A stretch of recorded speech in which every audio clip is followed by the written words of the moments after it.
Aujourd'hui, nous examinons une phase particulièrement tendue des relations entre l'Algérie et la France.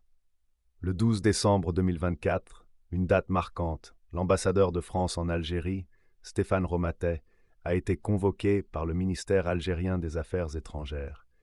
Ce geste diplomatique, révélé au grand public le 15 décembre, symbolise la ferme réprobation des autorités algériennes face à ce qu'elles perçoivent comme des provocations et actes hostiles de la part de la France.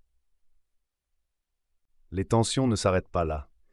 Des médias algériens ont rapporté que les services de renseignement français, la DGSE notamment, sont accusés d'avoir tenté de recruter d'anciens terroristes algériens repentis. Cette tentative présumée de déstabiliser le pays. Ces accusations, jugées fantasmagoriques par des sources françaises, illustrent la complexité et la profondeur de la méfiance actuelle. Ces récents événements s'inscrivent dans un cadre de relations bilatérales déjà fragiles. La France a récemment exprimé son soutien au plan marocain pour le Sahara occidental. Cette position que l'Algérie rejette vigoureusement. Cette divergence politique a alimenté le fossé entre Alger et Paris. De plus, l'arrestation en Algérie de Boualem Sansal, écrivain franco-algérien et critique du régime, a suscité des réactions vives en France.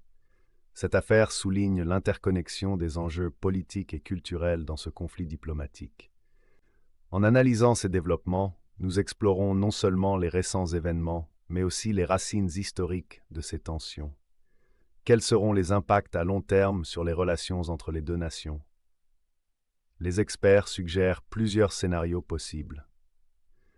En conclusion, cette situation complexe appelle à une compréhension nuancée des enjeux internationaux et des dynamiques géopolitiques en jeu. Nous continuerons de suivre de près cette évolution afin de vous fournir une analyse approfondie et éclairée.